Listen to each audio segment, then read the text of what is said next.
আসসালামু আলাইকুম everyone, welcome to রুমিস জলখাবার। আজকে নিয়ে এসেছি আপনাদের জন্য শৈল মাছ দিয়ে আলু দিয়ে রান্না করব। আলুটাকে আমি ছোট ছোট করে কেটে নিয়েছি, একদম গ্রামের স্টাইলে রান্না করব।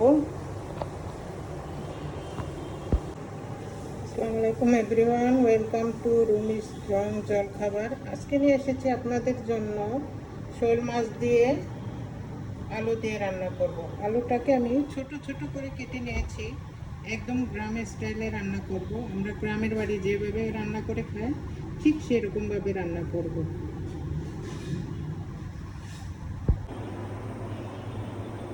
দিয়ে দিচ্ছি তেল,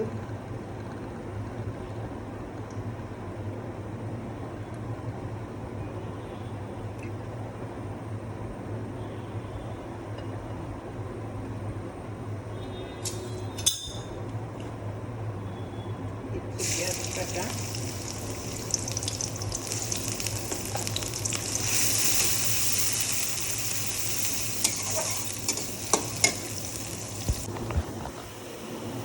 পেঁয়াজটা একটু লাল হয়ে গেছে। এর মধ্যে দিয়ে দিব 1 চামচ আদা বাটা, 1 চামচ রসুন বাটা। আদা রসুন বাটাটা একটু ভেজে নিব, এটার একটা গন্ধ থাকে, গন্ধটা যেন যায়। তারপরে অন্যান্য মশলাগুলো দেব, এর সাথে একটু লবণ দিয়ে দিব। লবণটা দিলে কি তেলগুলো ছিটে যায় না, যার জন্য একটু লবণটা আগে থেকে দিয়ে দিলাম, যাতে ছিটে না যায়। একটু আদা রসুনের গন্ধটা চলে গেলে অন্যান্য মশলাগুলো দিয়ে দিব।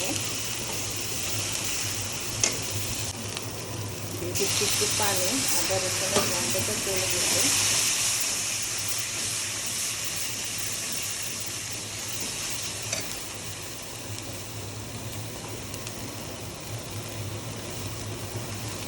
হলুদের গুঁড়া 1 চামচ,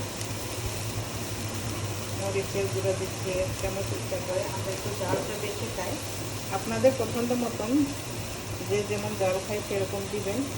এখানে জিরা গুঁড়া দিয়েছি, দিলাম ধনে গুঁড়া। ধনে গুঁড়াটা একটু বেশি দিতে হয়, যেহেতু মাছ, জিরাটা একটু কম দিতে হয়। এটাকে ভালোভাবে কষিয়ে নেব, গন্ধটা যত পর্যন্ত দূর হয়ে যায়। তেলটা উঠে গেলে এর মধ্যে দিয়ে দিব মাছটা। মশলা কষানোটাই সবচেয়ে রান্নার টেস্ট। মশলার গন্ধগুলি দূর হলে, মশলা কষানো হয়ে গেলে যে কোনো জিনিসই রান্না করেন ওটার টেস্টটাই অন্যরকম।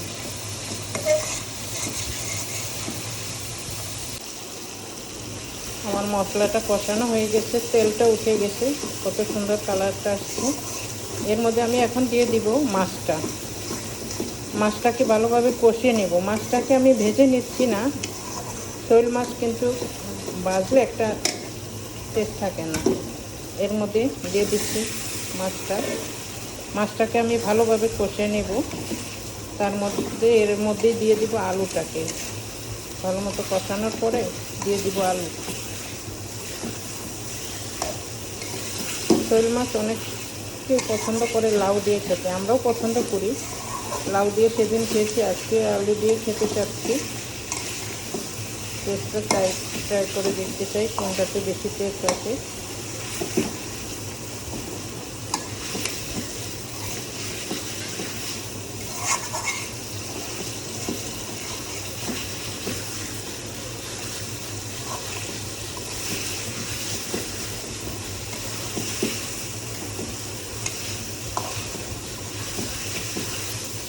এর মধ্যে দিয়ে দিব একবারে আলুটা।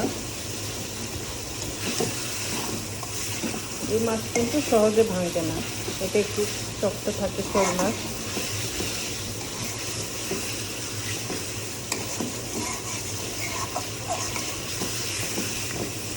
মাছটা কষানো হয়ে গেছে, এর মধ্যে ঢেলে দিব আমি আলুটা।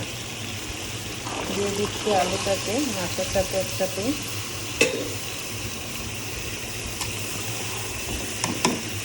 নামাবার আগে এর মধ্যে ভাজা জিরা দিব, এটার একটা সুন্দর একটা ঘ্রাণ আছে।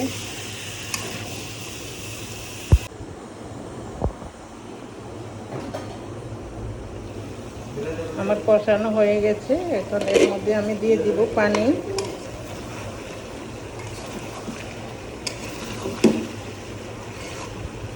মধ্যে পানি দিয়ে দিব।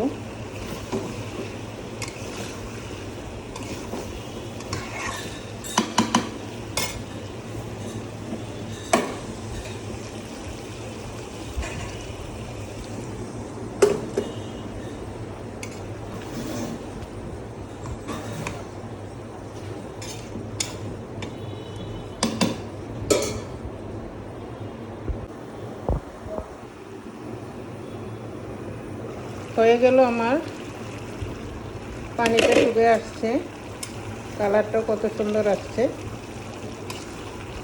আলু দিয়ে শোল মাছ। এর মধ্যে আমি এখন দিয়ে দিব নামাবার আগে একটু কাঁচামরিচ,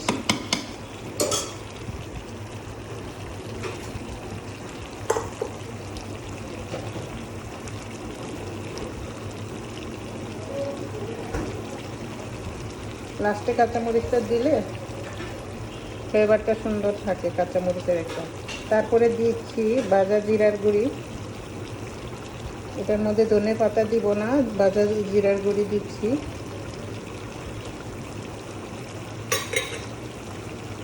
নামাবার আগে ভাজা জিরাটা দিলে এটা সুন্দর একটা ফ্লেভার থাকে, সুন্দর একটা জিরা ভাজার যে একটা একটা গন্ধ। হয়ে গেল আমার শোল মাছ দিয়ে আলু। আমার চ্যানেলটি যদি ভালো লাগে থাকে প্লিজ লাইক দিয়ে দেন, সাবস্ক্রাইব করে দেন। ভালো থাকেন, আল্লাহ হাফেজ।